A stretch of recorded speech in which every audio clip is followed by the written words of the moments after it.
ny mofinaina isan'andro atolotry ny mpitandrina rakotina valina maoly.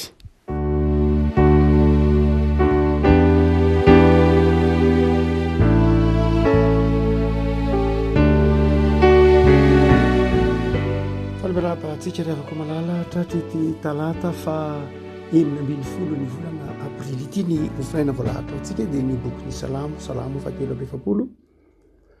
fatelo andiny voalohany ka hatramin'ny fahadimy. Salamo fatelo andiny voalohany ka hatramin'ny fahadimy. Amin'ny anaran'i Jesosy. Miorary ny ao Andriamanitra ary alahary ny teniko aresy ny firenena tsy misy famindrampo. Vonjeo aho afaka amin'ny lehilahy mpamitaka sy mpanao meloka. Fa ianao no Andriamanitra ny heriko, nahoana no manary ianao, nahoana no mandeha manjoretra aho noho ny fampahorian'ny fahavaloko. Hampandehany ny fahazavanao sy ny fahamarinanao aho. Aoka hitahaka ireo ka hitondray ho any tendrombohitra masina, dia ho any amin'ny tabernakelinao, dia akany amin'ny altaran'Andriamanitra aho, dia any amin'ny Andriamanitra ny fifaliako indrindra. Ary hideranao amin'ny lokanga aho, ry Andriamanitra dia Andriamanitra. Nahoana no mitanondrika ianao rehefa nahiko ary nahoana no mitoloko ato anatiko ianao? Manantenana Andriamanitra fa mbola hidera azy ihany aho. Izy no famonjena ny tavako sady Andriamanitra. Ray masina manamasinana ny fahamarinana ny teninao no fahamarinana. Amen. Azo sarotra ity mpanompon'Andriamanitra mitaraina amin'ny masikila izay nataon'ny Ekoraita ity. Azo pahoriny izy, mandalo zavatsarotra izy, ary asehony fa mila famonjena avy amin'Andriamanitra izy. Ao amin'Andriamanitra no hanovozany, ny rariny, hanovozany ny famonjena. Hoy izy hoe vonjeo aho afaka amin'ny lehilahy mpamitaka sy mpanao meloka. Ary dia ao anatin'izany fahoritsaina lalovan'ny ity mpanompon'Andriamanitra dia zany dia nifidy izy vahaolana. Asehony fa ny vahaolana eo amin'ny fiainana ao anatin'ny lalatsarotra, ny vahaolana ao anatin'ny zava-manahirana dia safidy. Betsaka ny mety ho karazana vahaolana hitan'ny olona andavanandro. Rehefa ao anatin'ny fahaterenana ao anatin'ny zavatsarotra ny olona anankiray, dia betsaka no vahaolana na sary-bahaolana izay saritsarina vahaolana izay mety ho azon'ny olona iantorahana, mety ho azon'ny olona raisina, mety ho azon'ny olona iazakazahana. Ka asehony mpanao salama fa misy safidy izay indraindray ataon'ny olona ambany zavatra. Indraindray ilay safidy izay tena safidy, izy tena marina no tsy raisin'ny olona. Eto ilay mpanao salama izay asehony Koraita dia ny safidy ny ho ao amin'Andriamanitra. Rehefa tody sarotra ny olona dia mety mitonatonana makany amin'ny vola, makany amin'ny namana, be dia be ny iazakazahan'ny olona sy iantorahan'ny olona. Fa eto ny mpanao salama dia manondro sy mitodika amintsika fa ny vahaolana tsara indrindra dia ao amin'Andriamanitra. Omeo rariny ao Andriamanitra. Rehefa mahazo rariny amin'Andriamanitra dia mahazo rariny amin'ny fiainana mandresy amin'ny fahavalo. Ary izay ny voalohany izay asehony ity mpanao salama ity, ny hoe rehefa ao anaty zavatsarotra itsika dia ny fanontaniana izay tsara valiana voalohany indrindra dia ny hoe mahazo rariny avy amin'Andriamanitra ve? Inona ny hoe mahazo rariny avy amin'Andriamanitra ve? Vita fihavanana amin'Andriamanitra ve? Milamina ve ny fifandraisako amin'Andriamanitra? Marina na hamarininy Andriamanitra ve? Ary dia izay no ady varotra ity mpanao salama ity, ady varotritsika koa zany riavako. Tena mety misy fotoana isika indraindray misy zavatra mahatery, raha tsy matetika koa raha misy zavatra mahatery, misy zavatra mahaporotra, misy zavatra izay manahirana, misy zavatsarotra izay tsy miankina aminao, mihoatra ny herinao. Araka ny teniny eto hoe ianao Andriamanitra, ny heriko, nahoana ny manary ahy ianao. Zany hoe misy fotoana tena atsapantsika mihitsy hoe marefo isika, atsapantsika hoe manapetra ny herintsika. Dia ny mpanao salama eto izao manao hoe alamino aloha ny fihavananao amin'Andriamanitra. Alamino aloha ny fifandraisanao amin'Andriamanitra. Eo ny manomboka ny zavatra. Eo ny manomboka ny vahaolana. Eo ny manomboka ny vahaolana. Eo amin'ny fotoana izay hamitrananao fihavanana amin'Andriamanitra. Raha ny tena marina nge Andriamanitra ny namitra am-pihavanana tamintsika. Izay ny dikany hoe Paska. andriamanitra nanaiky nidina, andriamanitra ny teny hoe vita tamin'ny alalan'i Jesosy, zany hoe vita fihavanana amin'andriamanitra isika, andriamanitra namiditra mpihavanana tamintsika.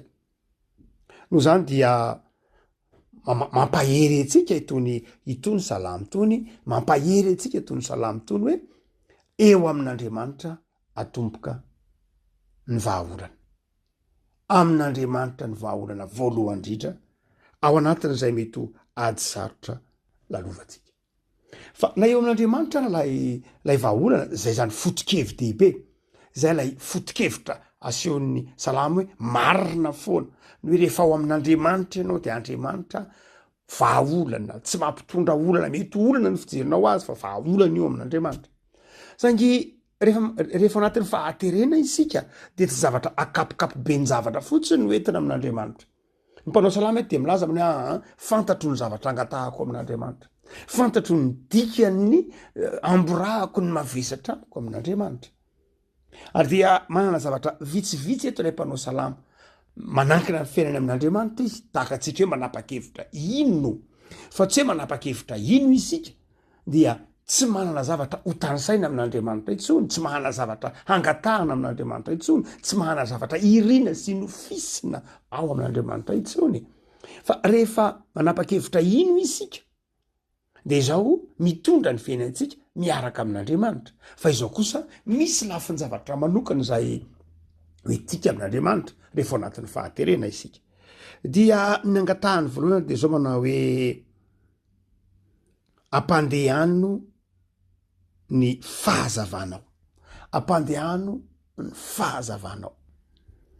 Mamboraka ny zava-tsarotra amin'andriamanitra lay mpanao salama eto, ary asehony mihitsy fa mavesatra lay entana, asehony mihitsy fa mavesatra ilay olana, asehony fa lehilahy-pamitaka sy mpanao meloka no manoloana azy, mametra-panontany izy hoe vonjeo ao afaka mihitsy, zany hoe tena hoentiny eo amin'andriamanitra izy. Fa izao mamboraka amin'andriamanitra, mitondra amin'andriamanitra, mino an'andriamanitra, zay ihany ve ny vahaolana netiny. Fotsy manao hoe ny angatahako aminao de zao ampandehano ny fahazavanao. Ina ny dikany hoe ampandehano ny fahazavanao? Eto zany le fahazavana de toy ny fitaovana zay omen'andriamanitra ka de mangataka lay fahazavana ho fitaovana hitarika azy ity mpanao salamo ity.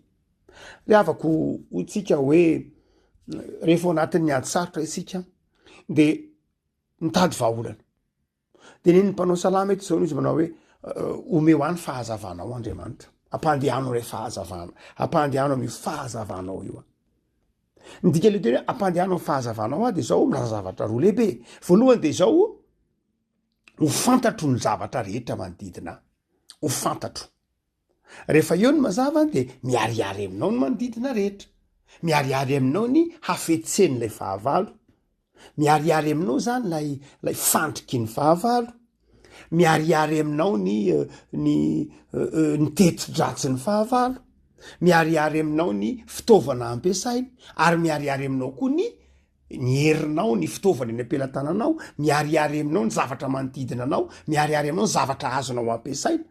Dia ny fahazavan'andriamanitra zany dia sady ampiarihary ny fahalemen'lay fahavalo, nefa kosa ampahazava ny herinao sy ny tanjakao. Rehefa maneho an'izay fahazavana zay andriamanitra dia tsy hoe fahazavana maneho ny fahalemenao loatra, tsy zay ny fahazavan'andriamanitra.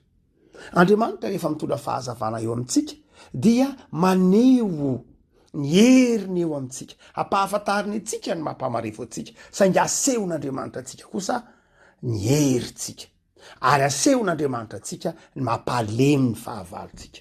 Zay ny mahatonga lay omeo amin'ny fahazavanao. Fahazavana zany de zao midika hoe aseho amiko hoe aiza ny lalana izorako, ampiasao amiko hoe ampahafantaro amiko hoe aseho amiko hoe inona ny hoeriko, inona ny zavatra hoentiko miatrika ilay fahavaloko. Ravako malala tsy hoe kisendrasendra kory Jesosy raha nitonona ho fahazavana, tsy kisendrasendra kory ny fanamasina raha atao hoe fanahy ny fahazavan-tsaina, satria ny zava-dehibe voalohany indrindra hoe tsika miatrika ny zavatsarotra sy ny zava-manahirana dia izao ny fahazavan'andriamanitra.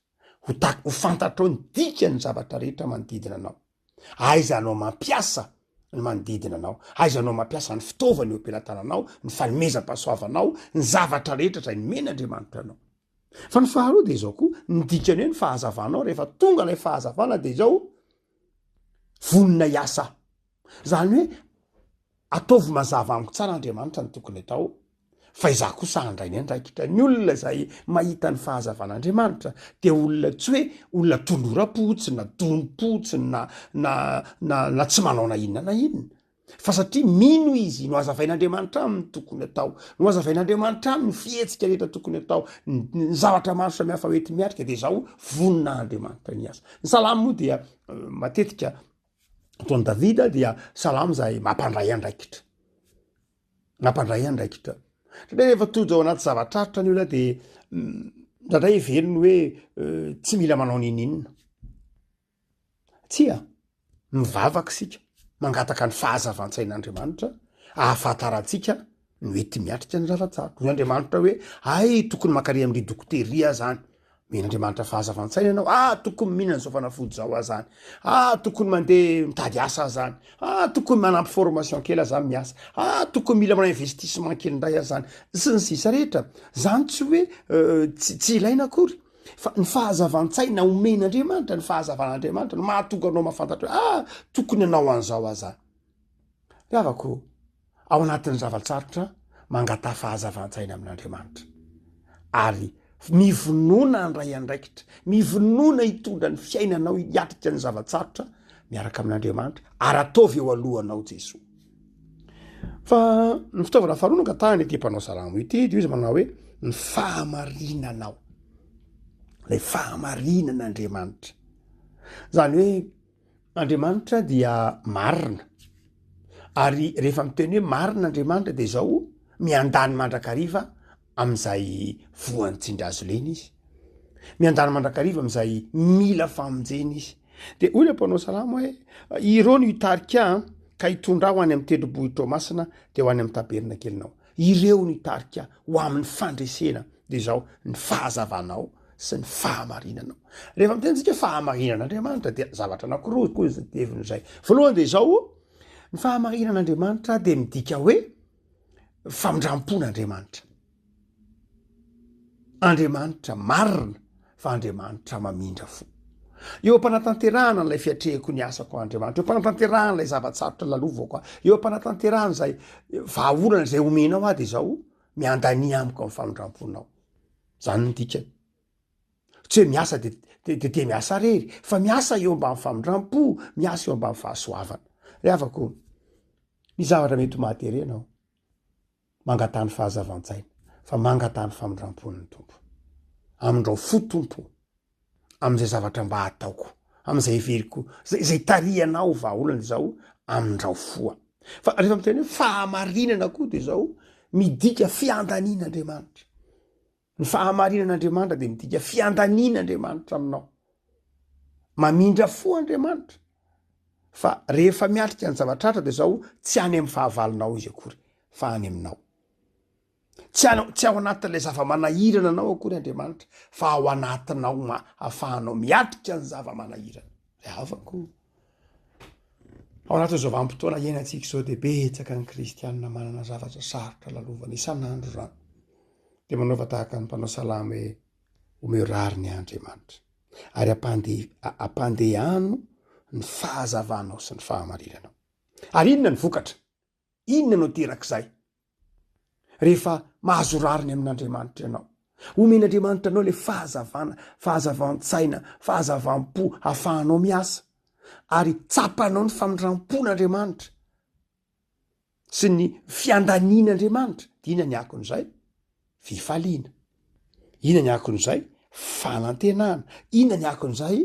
Fanomezam-boninahitra an'Andriamanitra. Hoy le mpanao salamo hoe de hitarika ahy ireo ka hitondray any amin'ny tendrombohitra ho masina de ho any amin'ny taberna kelinao. Zany hoe hanome voninahitra anao hanompo anao betsaka rehefa anatin'ny zavatsarotra, ny talao ny fahazavan-tsaina avy amin'Andriamanitra, ny talao ny fahamarinan'Andriamanitra, saingy rehefa afaka ny sarotra betsaka ny tsy tonga any amin'ny taberna kelin'Andriamanitra.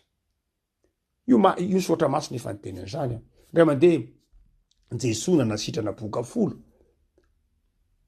fa ny anankiray no niverina ny sotra de hoy jesoa aiza daholo le namanao reny de za ihany no niverina ho le anankiray anankiray raha-mbola samaritana no zany dia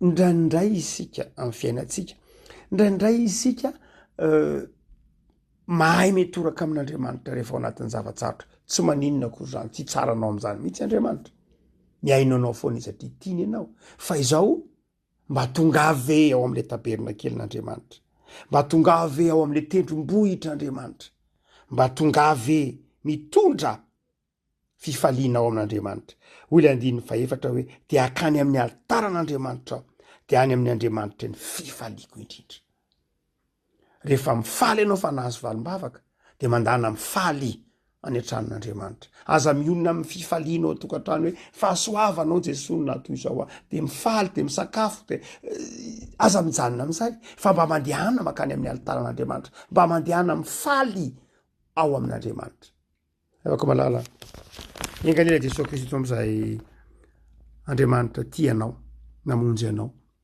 ary famelan-keloka ao anao iaino anao miaino anao mandrakariva izy fa mety eza hoavaoziny mety eza hiaraka aminy ary mahay izy misaotra azy ivavakitsika tompo am'zao anao zay nohony amin'ny tokomenao anay fa Andriamanitra tsy avy ifandahatra aminay ianao rehefa ao anatin'ny zavatsarotra iray ka mitady rariny aminao miaino ianao rehefa anatin'ny zava-manahirana iray de mpamonjy ho raha azo amin'ny zavatsarotra ianao tompo omeo anay ny fahazavan-tsaina ny fahindreny ny hery oety miatrika ny zavatsarotra velanao lalovanay aroka ny famindramponao aoka ny fahazavan-tsainao aoka ny fiandanianao aminay mpanomponao tario amin'ny fanahinao masina zahay aisotra tario amin'ny fanahinao masina zahay akasitraka ny avavak'izay tompo am'izao andro alarobia zao ampahirezy hoe mba ho vita fihavanana aminao mamelanay amin'ny fitafosafosanay mamelanay amin'ny tsy fahatantearahanay tompo havaozy isan'andro ny herinay hiantorahanay aminao ary de mombanay tompo am'izay rehetra larana hitondranao anay ataovy mpandresy zay ataovy mahatoky manana anao Andriamanitra amin'ny fiainanay manontolo dia ampandehano amin'ny fahazavan'ny fahamarinanao zay ary mety eza hitarika anay amin'ny fiainanay isan'andro noherao Jesosy Kristy mpamonjy amen